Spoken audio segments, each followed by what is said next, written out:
It's a very touching story. It also shows the love of Allah subhanahu wa ta'ala, the power of Allah subhanahu wa ta'ala.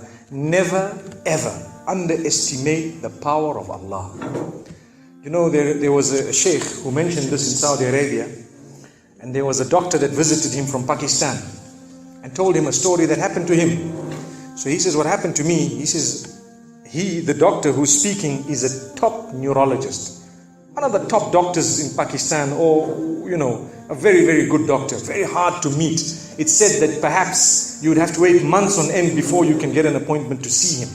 So what happened is, he says, I was flying from one city to another, a very busy man, flying quite often within the country and perhaps even outside.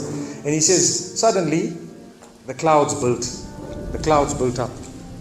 Huge clouds, and the lightning started striking, and it started pouring, and there was lots of turbulence, and one of the engines was struck and it was damaged. So we had to land. And so what happened is, the landing was at a nearby little airport or a little strip and so on. And when they landed there, it was a remote area. How are you going to repair this aircraft? A few people who were on it, it was a small plane, they were, quite surprised because they landed it in such a remote place. No one's there to repair it. They would have to wait, definitely. So the doctor asks the captain or the pilot that, you know what, how long are you going to be? He says, no, we're going to be quite long. Well, I need to get to that area. Look, he says, it's just a 3-hour drive by vehicle. So why don't you just go by road?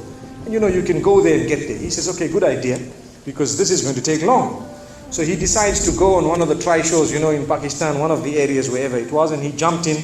And as they started progressing, the clouds built again. And the lightning was striking, and the rain started pouring. And it was pouring so much that their vehicle could not move much more because of the mud and because of everything else. And so it was quite an open area with a bit of farmland. And after a while, they realized, look, we're not getting anywhere. There's a little house here. Why don't we just go there? We can read our salah. Perhaps we can, see, have a bit of a meal or whatever else. And they decided to knock the door. Strange people, strange land, far off, out in the rurals.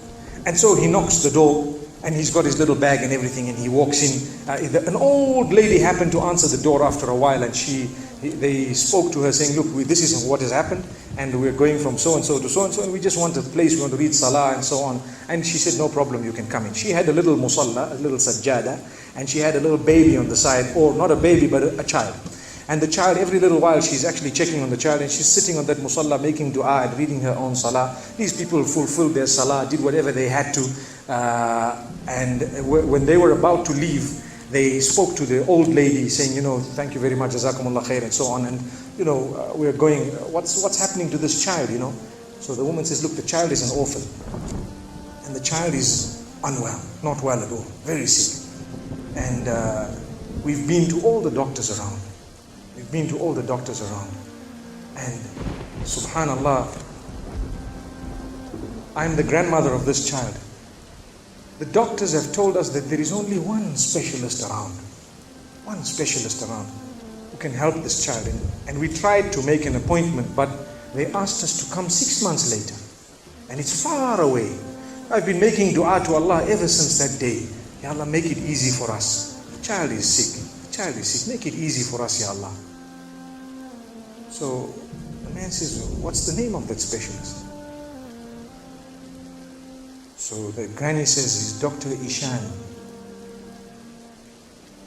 Immediately this doctor burst into tears. Straight away, he burst into tears. Why are you crying?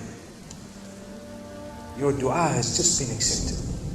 For your dua, the thunder came, the lightning came, the engine struck, we came down, we came on the road, the rain came again and stopped us and so on. And do you know what? The rain only stopped after the question was asked. Now it happened. And now the woman starts crying.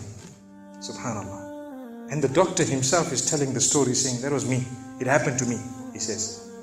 And he says, I learned that Allah's armies are beyond limits. Allah uses whatever He wants to get what He wants done. It's over. Where in the wildest of the dreams of this person would they have felt or believed that the top man, whom it is semi-impossible to see without big appointments, would actually be driven all the way to the door, knock the door, come in here, read some salah, and they would have to serve the child here. Amazing. Wallahi, it brings tears to the eyes. But the reason I share it with you, every one of us has needs for Allah subhanahu wa ta'ala. Just keep calling. Just have yaqeen. Have conviction. If it is meant, it will definitely come in your direction. You know, we use the term by hook or crook, but I don't want to use that today. I want to tell you, by the mercy and power of Allah subhanahu wa ta'ala, it will happen. It will come to pass. May Allah subhanahu wa ta'ala bless us. May He open our doors. May He grant us all shifa. And may He make us firm believers that for Him, nothing is impossible. Wa sallallahu wa sallama wa baraka ala nabina Muhammad.